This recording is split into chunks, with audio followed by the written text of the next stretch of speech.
Hola Mina, di video kali ini saya akan coba bahas rencana gila Lucius Diogratias.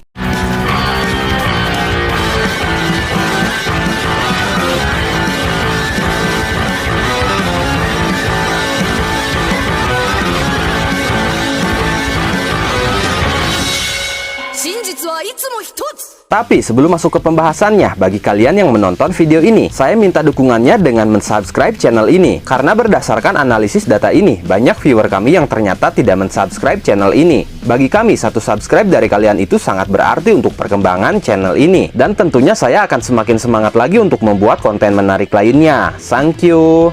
Oke, kita langsung masuk saja ke pembahasannya. Black Clover sudah akan memasuki final arc yang akan segera dirilis setelah hiatusnya berakhir sekitar bulan Agustus. Lucius akan menjadi aktor utama dalam final arc tersebut dengan rencana gilanya yang sudah dia setting selama bertahun-tahun yang lalu. Lalu apa sebenarnya rencana gilanya itu? Ayo kita bahas. Dengan terungkapnya Julius yang ternyata seorang Lucius, banyak sekali pertanyaan yang muncul, yaitu tentang apa tujuan atau rencana dia sebenarnya. Di mana dia mau bersusah payah menyusup dan menyamar sebagai Julius Novachrono yang menjadi kaisar sihir selama puluhan tahun. Hal itu dia lakukan karena rencananya ini benar-benar gila. Dia merencanakan ini dengan sangat matang dan penuh perhitungan. Dia bertahun-tahun menjalani kehidupan sebagai orang lain di kerajaan Clover, karena semua yang dibutuhkan untuk mendukung rencana dia semuanya ada di kerajaan Clover. Seperti sihir kegelapan, sihir pohon dunia, anti-sihir, dan sihir-sihir lainnya. Dia menjalani detail-detail kecil demi tujuannya tercapai. Lucius ini benar-benar cerdas, jauh lebih cerdas dibandingkan ketiga saudaranya yang lain. Tapi sebenarnya apa rencana gilanya itu? Lalu apa hubungannya dengan jantung Lucifero yang dia curi? Di salah satu kilas balik Zenon, di sana terungkap jelas tujuan Lucius, yaitu ingin membuat ulang kemanusiaan. Menurut Lucius, mereka yang lemah akan mudah mati. Sangat sulit untuk melindungi mereka semua. Dalam kasus itu, dia akan menghancurkan mereka yang lemah untuk sementara waktu. Lalu kemudian akan dia bangkitkan kembali menggunakan Undying Bodies atau tubuh abadi. Lucius ingin menciptakan kehidupan abadi bagi para manusia lemah, terutama penduduk kerajaan Spade. Dia ingin menciptakan penduduk yang tidak takut kepada kematian. Caranya dengan membuat tubuh mereka menjadi Undying Bodies atau tubuh abadi. Dengan begitu dia bisa menciptakan kedamaian di kerajaan Spade.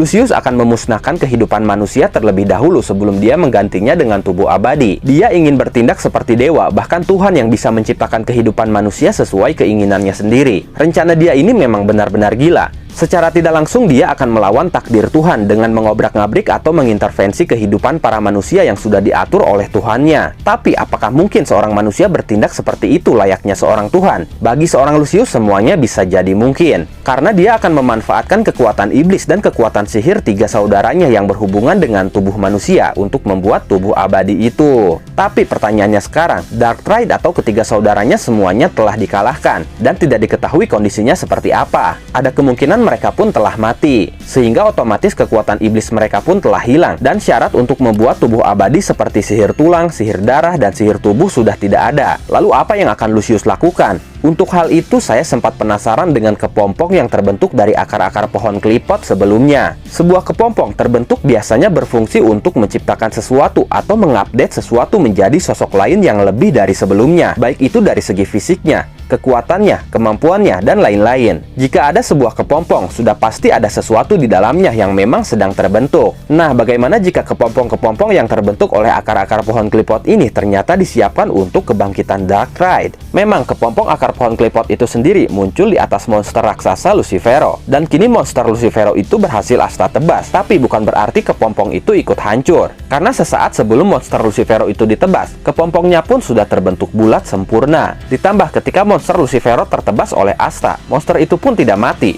justru berubah menjadi sosok Lucifero yang lebih sempurna. Jadi ada kemungkinan isi kepompong itu pun sudah menjadi sempurna dan ada di suatu tempat bersembunyi menunggu kemunculannya.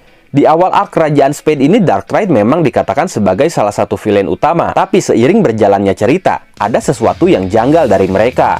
Karena mereka berhasil dikalahkan oleh para kesatria sihir sejak awal. Mereka pun ternyata dihianati oleh iblis mereka masing-masing. Seperti Vanica yang ternyata hanya dijadikan tumbal manifestasi Megicula, dan juga Dante yang ditinggalkan begitu saja ketika mengalami kekalahan melawan Magna. Tapi walaupun mereka mengalami kekalahan, memang tidak dijelaskan apakah mereka itu benar-benar mati atau tidak. Terutama Dante dan Vanica. Mungkin untuk Zenon kita masih bertanya-tanya. Bisa saja kita berasumsi dia mati. karena kita bisa melihat jantungnya terbelah dua oleh Yuno. Tapi ingat, itu pun bukan jantung dia. Jadi masih ada kemungkinan Zenon pun masih hidup dan kelak akan dibangkitkan. Di sini kita juga harus berpatokan kepada sistem kematian dalam series Black Clover ini. Sudah banyak sekali kematian palsu yang terjadi, di mana seseorang yang sudah sangat sekarat dan hampir mati, bahkan sudah dinyatakan mati, tapi tidak berakhir dengan kematian sesungguhnya. Seperti kematian Julius, Yami, William, Nahato, Galja, dan lain-lain. Jadi bisa saja Darkrai yang sudah kita asumsikan mati, tiba-tiba nanti akan bangkit lagi. Entah itu berwujud fisik mereka masing-masing, atau hanya kekuatan mereka saja yang bangkit yang kelak akan Lucius gunakan untuk menjalankan rencana besarnya. Selain memanfaatkan kekuatan ketiga saudaranya, Lucius pun akan memanfaatkan jantung Lucifero untuk mendapatkan kekuatan gravitasi yang Lucifero miliki. Caranya bisa saja jantung Lucifero ini akan dijadikan seperti sebuah relik atau benda khusus yang berhubungan langsung dengan Lucifero yang dibutuhkan untuk ritual pengikatan iblis. Jantung Lucifero akan dia gunakan untuk memanggil Lucifero ke dunia manusia, lalu Lucius akan melawannya dan mengalahkannya, sehingga dia bisa mengikat kontrak dengannya untuk mendapatkan kekuatan gravitasi Lucifero. Selain Lucifero, tentunya Lucius pun akan mencari cara untuk bisa mendapatkan kekuatan Beelzebub, yaitu sihir ruangnya. Kita tahu bahwa Beelzebub merupakan iblis dari adik kecilnya, yaitu Zenon, dan Zenon sudah menyerahkan jiwanya kepada Beelzebub.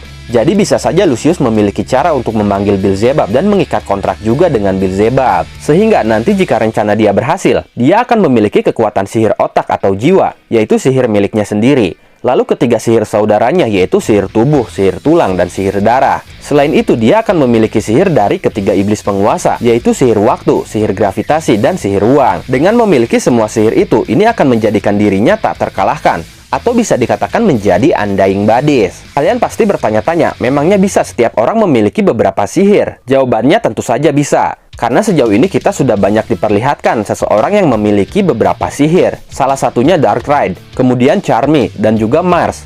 Nah, ataupun diketahui bisa menggunakan keempat sihir dari iblisnya. Jadi semua itu masih bisa saja terjadi. Semua rencana untuk menciptakan kembali kemanusiaan menggunakan Undying Bodies tentunya terlebih dahulu akan dia lakukan kepada dirinya sendiri. Ketika dirinya sudah memiliki Undying Bodies, barulah dia akan mempraktekkannya kepada orang lain. Kemudian ada fakta menarik lain yang ada di Grimoire milik Lucius. Selain lambang Upside Down Spade yang ternyata memiliki arti rebirth atau lahir kembali. Jika kalian perhatikan, hampir di sekeliling Grimoire milik Lucius itu terdapat lambang bunga lotus atau teratai yang ternyata memiliki arti rebirth juga atau lahir kembali. Dari sini jelas sekali sangat berhubungan dengan tujuan dan rencana besar Lucius untuk melahirkan kembali kemanusiaan. Bagaimana menurut kalian? Tuliskan pendapat kalian di kolom komentar. Oke, mungkin cukup sekian pembahasan tentang rencana gila Lucius dan kebangkitan Darkrai. Terima kasih sudah menonton video ini sampai akhir. Mohon maaf jika ada kesalahan dalam narasi maupun dalam terjemahan dan penyebutan istilah asing. Tetap nantikan konten Black Clover dan konten menarik lainnya hanya di channel ini. Dan jangan lupa bantu subscribe,